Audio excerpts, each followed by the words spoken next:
स्वागत है। जैसा कि आपको पता है कि हम करंट अफेयर्स की आंसर क्वेश्चन सीरीज चला रहे हैं, साथ में डेली का करंट अफेयर्स भी आपको मिल रहा है।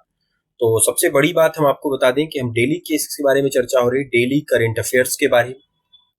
तो अगर आपने हमारे प्रीवियस क्लासेस नहीं देखी, जो आपके लिए अपकमिंग एग्जाम जैसे आपका रेलवे, उसके लिए काफी इंपॉर्टेंट रहेगा। रेलवे के अलावा एसएससी के एग्जामिनेशन, एसएससी सीजीएल और एसएससी सीएचएसएल, साथ में जितने भी स्टेट एग्जामिनेशन हैं उन सब के लिए काफी कुछ करंट अफेयर्स में बताया गया। साथ में हम बात करेंगे करंट के साथ में अपने स्टैटिक के बारे में भी चर्चा रहेगी। मतलब आपको पूरी की पूरी चीजें इसमें बताई जाएंगी। साथ में इसमें आंसर क्वेश्चन भी हैं, तो हर सीरीज के बाद आपको आंसर क्वेश्चन जरूर मिलेंगे। तो अगर आपने हमारे प्रीवियस क्लासेस नहीं देखी हैं तो फोक्स एड्यू चैनल पे जाइएगा, इसी चैनल के प्लेलिस्ट पे आपको पूरा का पूरा मिल जाएगा और आप प्रीवियस क्लासेस जरूर देखिएगा। तो चलिए शुरू करते हैं। आज है 12 मार्च और कल बड़ा ऐतिहासिक दिन रहा। प्रधानमंत्री नरेंद्र मोदी जी ने, आपको पता होगा, सीएए की नोटिफिकेशन जारी किया गया गृह मंत्रालय के द्वारा। इसके बारे में भी हम चर्चा करेंगे बाद में। सीएए क्या है? सिटीजनशिप अमेंडमेंट एक्ट है, जिसे राज्यसभा में पहले ही वर्ष 2019 में पारित करवा लिया गया था। उसके बाद दिल्ली में काफी प्रोटेस्ट हुआ, उसके बाद ये चीजें चली। तो चलिए बढ़ते हैं आज के करंट अफेयर्स की ओर और चर्चा करेंगे आज के इंपॉर्टेंट करंट अफेयर्स के बारे में। और शुरू करते हैं। आंसर क्वेश्चन भी है लास्ट में, वो भी आपको देखना है और उसी के बिहाफ पर पूरी चीजें क्या है आपके लिए इंपॉर्टेंट रहेंगी। तो चलिए शुरू करते हैं आज का पहला करंट अफेयर्स। दिव्यांगजन सशक्तिकरण विभाग ने बोलने और सुनने में अक्षम दिव्यांगजनों की सहायता के लिए साइनेबल कम्युनिकेशन के साथ समझौते ज्ञापन पर हस्ताक्षर किया। काफी important current affairs. Department of empowerment of person, किसके लिए? Person with disabilities. किसके लिए स्टार्ट किया गया? पर्सन विथ डिसेबिलिटीज के लिए किया गया sign memorandum of understanding signable for communication to support दिव्यांगजन with speech of hearing disability. Actual में है क्या? दिव्यांग सशक्तिकरण विभाग। इसमें जो डिपार्टमेंट काम कर रहा है, याद रखेंगे, दिव्यांग सशक्तिकरण विभाग। काफी इंपॉर्टेंट रहेगा। एक मिनट। इसमें जो चर्चा की गई किसके बारे में की गई? दिव्यांग सशक्तिकरण विभाग। बिल्कुल याद रखेंगे, सशक्तिकरण विभाग के द्वारा ये शुरू किया गया। किसके द्वारा है? दिव्यांग सशक्तिकरण विभाग, या डी, इसे जाना जाता है किस नाम से?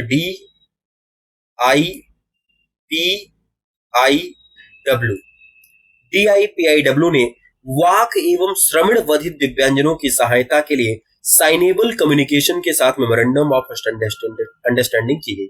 यह समझौता ज्ञापन वाक और श्रवण बधितों के लिए महत्वपूर्ण कदम है और इसके लिए क्या किया गया है? पर्टिकुलर दिव्यांगजनों को जोड़ने के लिए राष्ट्रीय स्तर पर, कहां पर बेटा? राष्ट्रीय स्तर पर हेल्पलाइन बनाना। दिव्यांगजनों के लिए क्या किया जाएगा? हेल्पलाइन बनाना। तथा 8 जनवरी को, याद रखेंगे, 8 जनवरी 2024 को इंटरनेशनल पर्पल फेस्टिवल में गोवा में लॉन्च किया गया। 8 फरवरी 2024 को गोवा में इनके लिए इंटरनेशनल हेल्पलाइन की घोषणा की गई है। साथ में दूरसंचार विभाग द्वारा टोल फ्री नंबर, इनका हेल्पलाइन नंबर कितना है? 14456। ये क्या किया गया? स्टार्ट किया गया है। इसकी मदद से 21 दिव्यांगताओं के बारे में बताया गया। 21 हैंडीकैप्ड के बारे में इसमें पूरी की पूरी चर्चा की गई है। और सबसे बड़ी बात, ये मॉर्निंग सुबह से लेके शाम तक पूरी ऐतिहासिक इसमें जानकारी बच्चों को दी जाती है। साथ में सशक्तिकरण विभाग के लिए पूरी तरह से राज्यपाल श्री मंगू भाई पटेल ने इसके लिए काफी ज्यादा योगदान दिया। मतलब आप समझ सकते हैं, गुजरात में भी इसके लिए इनिशिएशन लिया गया।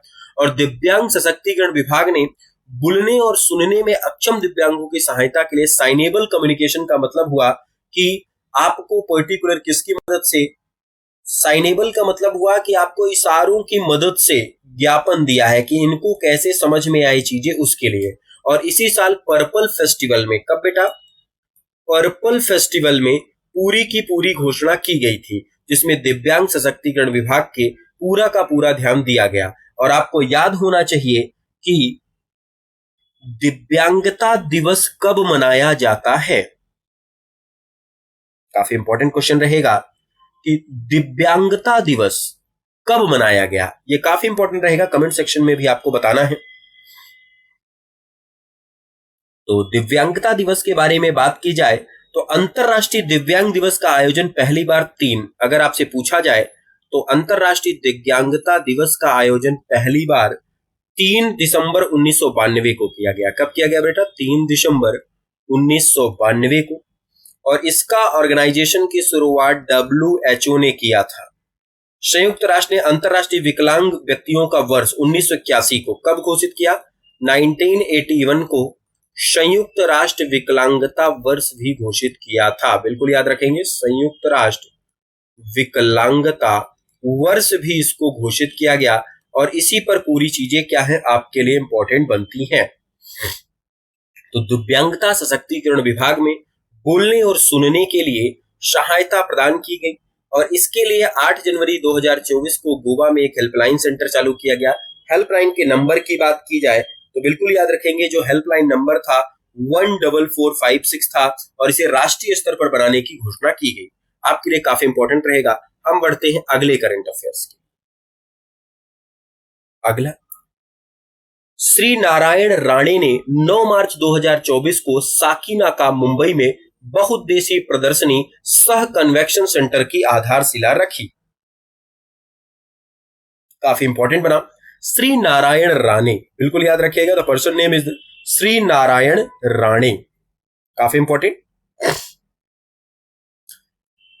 Rane lays the foundation stone of multi-purpose exhibition कव convention centre at the Sakinaka Mumbai. Mumbai में इसको क्या किया गया?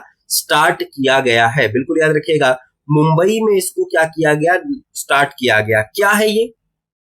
एक बार में देख लेते हैं। कहां पर स्टार्ट हुआ है? बिल्कुल याद रखिएगा, मुंबई में। सूक्ष्म एवं उद्योग मंत्री MSME minister medium and small enterprises Narayan Rane ने मुंबई में बहुउद्देशीय प्रदर्शनशिला का उद्घाटन किया है। और ये जो है किसके, कौन से मंत्रालय के अंतर्गत आता है? याद रखेंगे, ये पर्टिकुलर आपका केंद्रीय सूक्ष्म लघु और मध्यम उद्यम मंत्री हैं। ये लघु मध्यम मंत्रालय किसके अंतर्गत आता है? लघु और मध्यम मंत्रालय किसके अंतर्गत आया? लघु एवं मध्यम मंत्रालय। स्मॉल एंड मीडियम इंटरप्राइजेस किसके अंतर्गत आया है? स्मॉल एंड मीडियम इंटरप्राइजेस के अंतर्गत इसको रखा गया है। इसके बिहाफ पर इन्होंने क्या किया? महिलाओं को उद्यमों को सूची में लाने के लिए, ये किसके लिए? महिला सशक्तिकरण या महिलाओं को उद्यमी सूची में लाने के लिए स्टार्ट किया गया। किसके लिए किया गया? महिलाओं को उद्यमी सूची में लाने के लिए स्टार्ट किया गया है, जिसमें SC STs की वुमेन्स को भी शामिल किया जाएगा। साथ में इसमें अनुसूचित जाति जनजाति के लोग भी हैं और इसमें हथकरघा उद्योग को काफी बढ़ावा मिलेगा। हैंडलूम डिपार्टमेंट को काफी ज्यादा बढ़ावा मिलेगा और इसकी मदद से क्या होगा? लगभग 13% की छूट के साथ ये पूरी की पूरी चीजें इसमें की जाएंगी। काफी ज्यादा इंपॉर्टेंट आपके लिए बनेगा, तो आप याद रखिएगा, ये काफी ज्यादा इंपॉर्टेंट आपके लिए क्या है? इंपॉर्टेंट रहेगा। तो नारायण राणे ने 9 मार्च 2024 को साकीनाका में MSME ने महिलाओं के सुधार के लिए पूरा का पूरा क्या किया है? स्टार्ट किया। काफी इंपॉर्टेंट करंट अफेयर्स ये आपके लिए इंपॉर्टेंट बन गया। आगे बढ़ते हैं। पहला आपको पूरी तरह से याद रहेगा, साइनेबल लैंग्वेज के लिए पूरी तरह से घोषणा की गई। और तीसरा करंट अफेयर्स, केंद्रीय श्रम मंत्री श्री भूपेंद्र यादव ने, बिल्कुल याद रखिएगा इसको भी,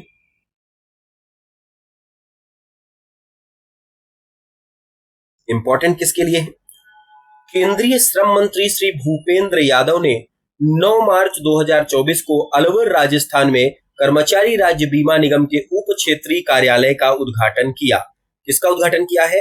उप क्षेत्रीय कार्यालय का उद्घाटन किया गया। बिल्कुल याद रखिएगा। व्यक्ति का क्या नाम है? केंद्रीय श्रम मंत्री, जो लेबर मिनिस्टर थे, उन्होंने इसका उद्घाटन किया है। तो बिल्कुल याद रखिएगा, व्यक्ति का नाम है लेबर मिनिस्टर है। पर्टिकुलर किसके बारे में है? Labour ministry. ये जो चर्चा है लेबर मिनिस्ट्री क्या है? Bhupendra Singh Yadav inaugurated the employ state insurance corporation ESIC sub regional office in Alwar Rajasthan. कहां खोला गया है? अलवर राजस्थान में खोला गया है। किसके लिए है ये? केंद्रीय मंत्री व अलवर संसदीय सीट के प्रत्याशी, ये अलवर से संसदीय सीट है, इनकी संसदीय कॉन्स्टिट्यूशनल असेंबली भी है, किसकी? भूपेंद्र यादव की। इन्होंने ईएसआईसी का उद्घाटन किया और मोदी के गारंटी, इस समय योजना चल रही मोदी की गारंटी स्कीम को आगे बढ़ाने के लिए योजना ली है। भूपेंद्र यादव ने कहा कि केंद्र और राज्य की भाजपा सरकार मिलकर विकास करेगी और पिछले लंबे समय से ये ईएसआईसी का उद्घाटन नहीं हो पाया था, इस वजह से ये पूरी तरह से बना। तो ईएसआईसी का स्थापना दिवस कब मनाया जाता है या ईएसआईसी है क्या? आप याद रखेंगे, हम चर्चा कर रहे हैं ईएसआईसी या employ state insurance corporation, employ state insurance corporation. इसकी बात की जाए तो ये कब आया? 24 फरवरी, इसका एस्टेब्लिशमेंट हुआ 24 फरवरी 1952 को। कब एस्टेब्लिश हुआ? 24 फरवरी 1952 को ये स्थापित हुआ था। कब हुआ है? 24 फरवरी 1952 को एसिक दिवस के योजना पर इसका किया गया और इसका उद्घाटन किसने किया था? पंडित जवाहर लाल नेहरू ने उद्घाटन किया। और इस बार स्टेट में पर्टिकुलर इसका उद्घाटन भूपेंद्र यादव ने, भूपेंद्र यादव कौन से मिनिस्टर हैं? केंद्रीय श्रम मंत्री ने, उन्होंने भी इसका उद्घाटन किया है। तो आप याद रखेंगे। और उस समय पे उद्घाटन कहां पे किया गया? अगर प्लेस पूछेगा तो प्लेस का नाम याद रखिएगा, प्लेस था कानपुर। कहां पे था? प्लेस था यहाँ का कानपुर, बिल्कुल याद रखिएगा, कानपुर में। तो ईएसआईसी की पहली बार उद्घाटन 24 फरवरी 1952 को की गई और इस बार का union labour minister Shri Bhupendra Yadav ने इनॉग्रेट किया है। किसने किया है? Labour union minister Shri Bhupendra Yadav, बिल्कुल याद रखेंगे। इन्होंने क्या किया है? इसको स्टैब्लिश किया है। कहां पे किया है? अलवर राजस्थान में इसकी घोषणा की गई। अगले करंट अफेयर्स में बढ़ेंगे, काफी important.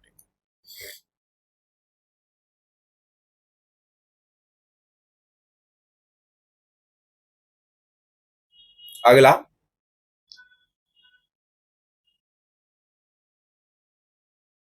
Union ministry Shri Arjun Munda inaugurated the 3-day dairy fair and agriculture education in Chaibasa, Jharkhand. केंद्रीय मंत्री श्री अर्जुन मुंडा ने 9 मार्च 2024 को झारखंड के चाईबासा में 3 दिवसीय डेयरी मेला और कृषि प्रदर्शनी का उद्घाटन किया। किसने किया है?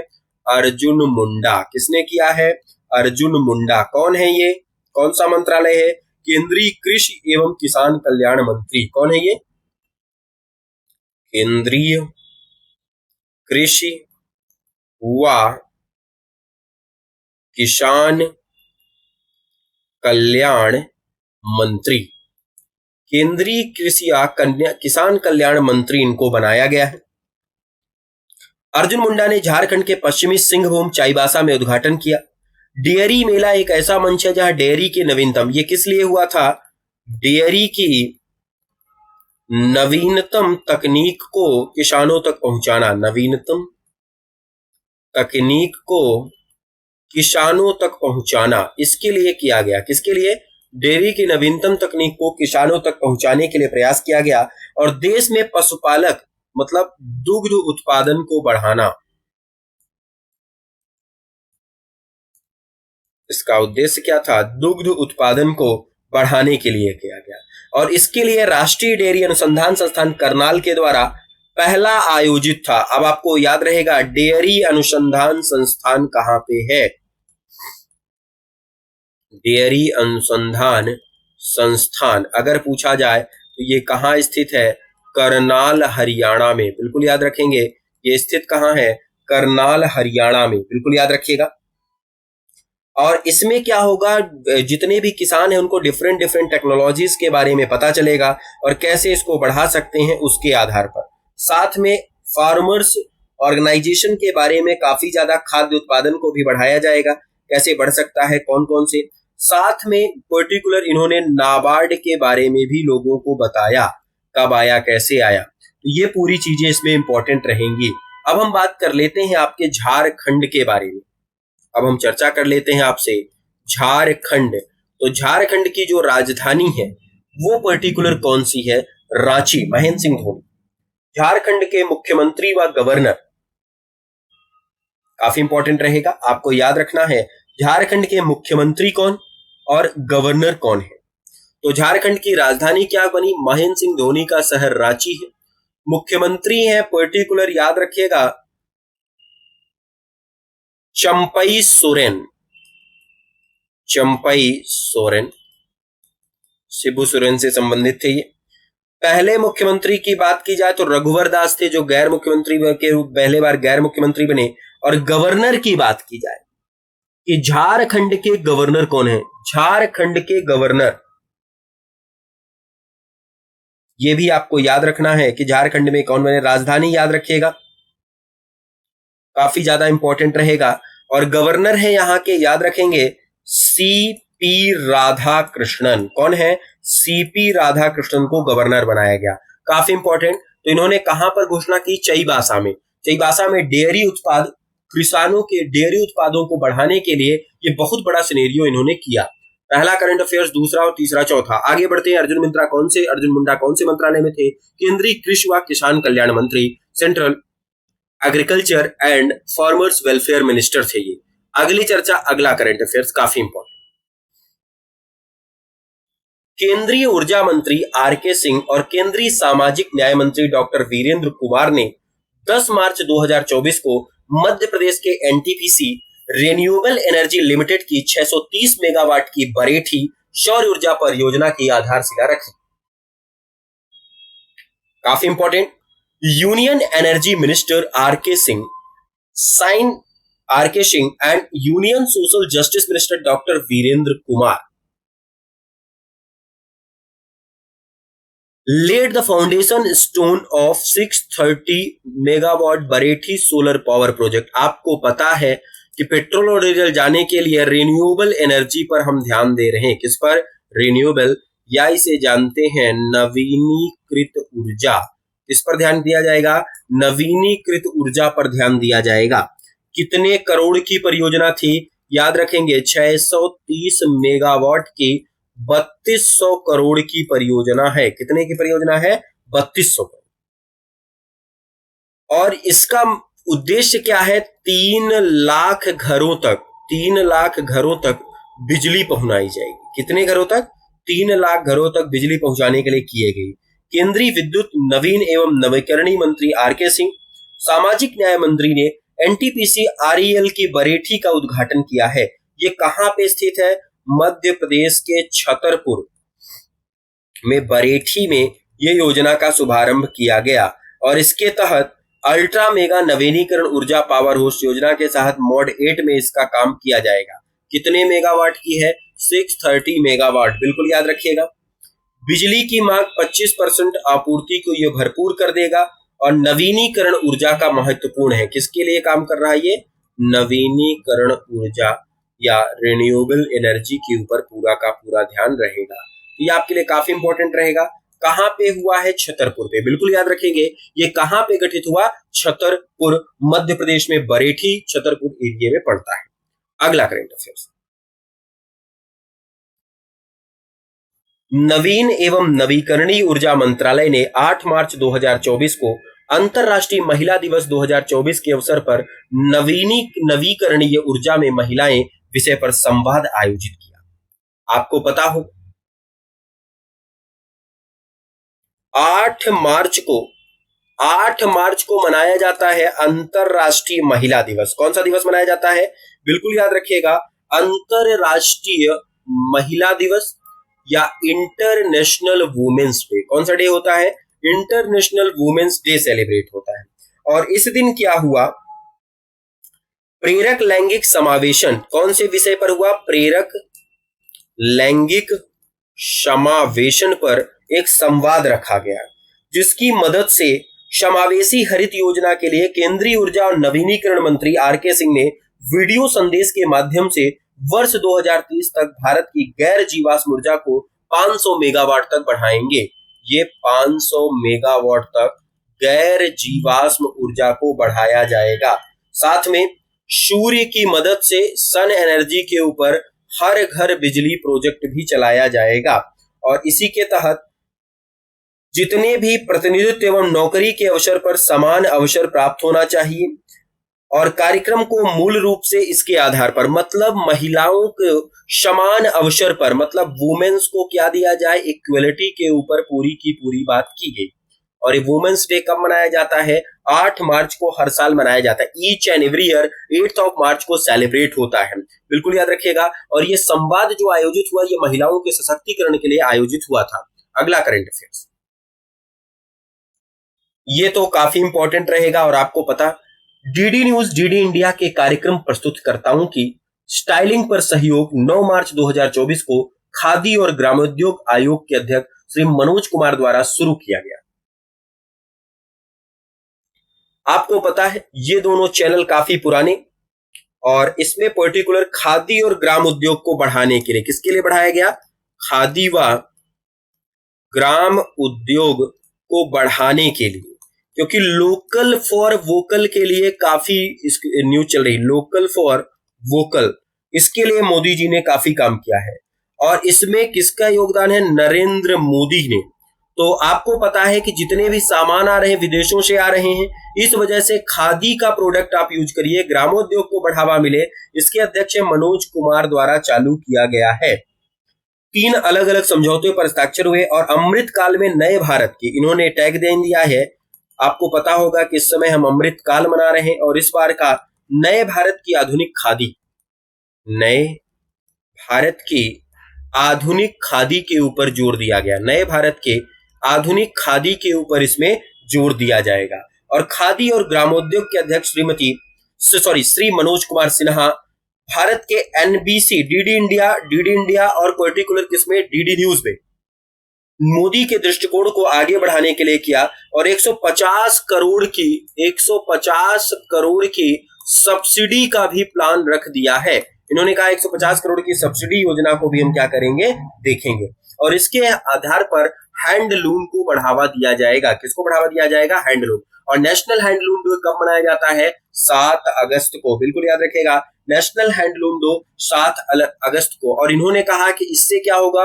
लगभग 9.54 लाख नौकरियां पैदा होंगी। अगर जॉब्स मिलेंगी तो बेरोजगारी समस्या को भी दूर होगा। और ये मोदी जी के लोकल फॉर वोकल को बढ़ाने के लिए प्रोग्राम चलाया गया है। मतलब बड़े स्तर पर आप खादी वस्त्रों का प्रयोग करें और उसी के बिहाफ पर पूरी चीजों को बढ़ाने के लिए ये इंपॉर्टेंट एक्टिविटी क्या की गई? चलाई गई।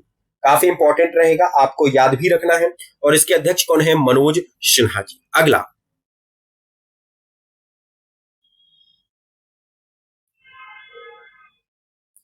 केंद्रीय जल शक्ति मंत्री श्री गजेंद्र सिंह शेखावत ने 9 मार्च 2024 को नई दिल्ली में एनडीएमसी कन्वेंशन सेंटर में जल शक्ति अभियान कैच द रेन अभियान का 5वां संस्करण लॉन्च किया।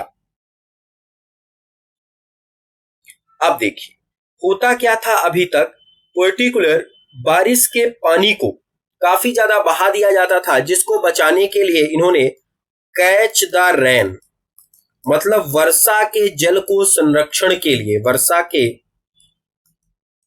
जल को संरक्षण के लिए प्रोग्राम चलाया गया, कंजर्वेशन ऑफ द वाटर। और नारी शक्ति से जल शक्ति थीम वाले इस अभियान को, इसकी थीम क्या थी? नारी शक्ति से जल शक्ति, ये इसकी थीम थी, बिल्कुल याद रखिएगा। इसके विषय या थीम की बात की जाए, नारी शक्ति से जल शक्ति वाला थीम इन्होंने क्या किया? दिया है। चालू किसने किया है? गजेंद्र सिंह। किसने चालू किया है? गजेंद्र सिंह शेखावत। इन्होंने इसको स्टार्ट किया, गजेंद्र सिंह शेखावत ने इसको शुरू किया। नारी शक्ति से जल शक्ति वाले अभियान पर भूजल संरक्षण पर जोर देगा। किस पर देगा? भूजल संरक्षण पर जोर देगा। मतलब इसमें पूरी तरह से भूमि जल के संरक्षण पर जोर देने के लिए बनाया गया। और केंद्रीय मंत्री ने 2 पुस्तक जल शक्ति अभियान 2019 से 2023 तक the journey for sustainable water future भी लॉन्च किया है।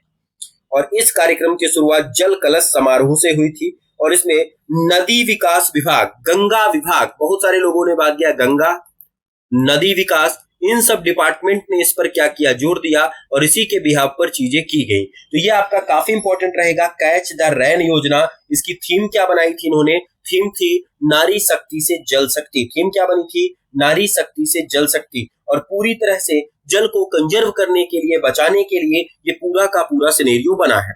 ये आपके लिए काफी ज्यादा इंपॉर्टेंट रहेगा। अब बात आती है आंसर क्वेश्चन की, तो उसके पहले आप आज के करंट अफेयर्स को एक बार क्विक रिवीजन ले लेंगे। सबसे पहले आज हमने देखा किसके बारे में, दिव्यांग और सशक्तिकरण के लिए। अगला जो सबसे पहले बना था आज किसके लिए बना, दिव्यांग और सशक्तिकरण को बोलने के लिए एक हस्ताक्षर पर क्या किया गया, मेमोरेंडम ऑफ अंडरस्टैंडिंग किया गया। उनके लिए हेल्पलाइन सेंटर भी चलाया गया था और उसी के बिहाफ पर पूरी चीजें क्या थी इसमें चली थी। काफी इंपॉर्टेंट था। इसके बाद अगला बना आपका, श्री नारायण राणे ने महिलाओं के सशक्तिकरण के लिए योजना चालू की। केंद्रीय श्रम मंत्री ने EPSIC का बनाया और सबसे पहले जवाहरलाल नेहरू ने इसको क्या किया था, उद्घोषित किया था। काफी इंपॉर्टेंट रहेगा। इसके बाद अगला बना आपका, केंद्रीय मंत्री अर्जुन मुंडा ने झारखंड में उद्घाटन किया था। करनाल डेयरी अनुसंधान केंद्र कहां पे है, करनाल पे है। करनाल कहां है, हरियाणा में स्थित है, बिल्कुल याद रखिए। केंद्रीय ऊर्जा मंत्री ने भी क्या किया इसके लिए, सामाजिक न्याय को रिन्यूएबल एनर्जी का उद्घाटन किया। अंतरराष्ट्रीय महिला का विषय बनाया। हर घर प्रेरक लैंगिक समावेशन योजना बनाई। अमृतकाल में नए भारत के लिए आधुनिक खादी और ग्रामोद्योग, लोकल फॉर वोकल के लिए पूरा का पूरा सिनेरियो क्या है, रखा गया। केंद्रीय जल मंत्री ने गजेंद्र सिंह ने 9 मार्च 2024 को NMDC कन्वेंशन सेंटर पर उद्घाटन किया। आज के पहले प्रश्न की तरफ बढ़ेंगे और पहला प्रश्न आपके सामने है, Who is the newly elected president of the para medical committee of India, PCI मतलब भारतीय पैरा ओलंपिक समिति। आपको पता है इस बार का ONGC para Olympic game, ONGC para Olympic जो था, पैरा गेम्स जो थे, सॉरी पैरा गेम्स जो है वो कहां, नई दिल्ली में हो रहे हैं, हरदीप सिंह पुरी ने। तो इस बार भारतीय ओलंपिक समिति के नवनिर्वाचित अध्यक्ष कौन है, किसको बनाया गया है, बिल्कुल याद रखिएगा, अभिनव बिंद्रा, देवेंद्र झाझरिया, दीपा मलिक, मरियम थंगवली। तो इसमें राइट आंसर बनेगा आपका कौन सा, देवेंद्र झाझरिया। कौन है, देवेंद्र झाझरिया। ये संबंधित है आपके किससे, पर्टिकुलर पैरा ओलंपिक से या पैरा खिलाड़ी हैं। दिव्यांगों के लिए जो खिलाड़ी होते हैं उन्हें पैरा ओलंपिक या पैरा खिलाड़ी के नाम से जाना जाता है। काफी इंपॉर्टेंट आपके लिए बनेगा। अगला question, Which region migrates route was identified as the riskiest for migrates according to the UNIOM report? UNIOM report के अनुसार किस क्षेत्र प्रमोशन मार्ग को प्रवासियों के लिए सबसे जोखिम माना है, मतलब जो रेफ्यूजीज है उनके लिए सबसे ज्यादा जोखिम कौन सा, north Africa to Europe, Asia Pacific, north और अमेरिका। तो ये एक रूट है जो सबसे ज्यादा खतरनाक इनके लिए माना गया है, बिल्कुल याद रखिएगा। काफी इंपॉर्टेंट आपके लिए बनेगा। अगले क्वेश्चन की तरफ, third question, which film recently become the first Malayalam film to premiere the 27th international film festival? Goa में हुआ था। कौन सी फिल्म इस्टोनिया में 27वें अंतरराष्ट्रीय फिल्म महोत्सव में पहली मलयालम? Adrishyam Jalakalam, Kaithi, Kumbalam nights and Jallikattu.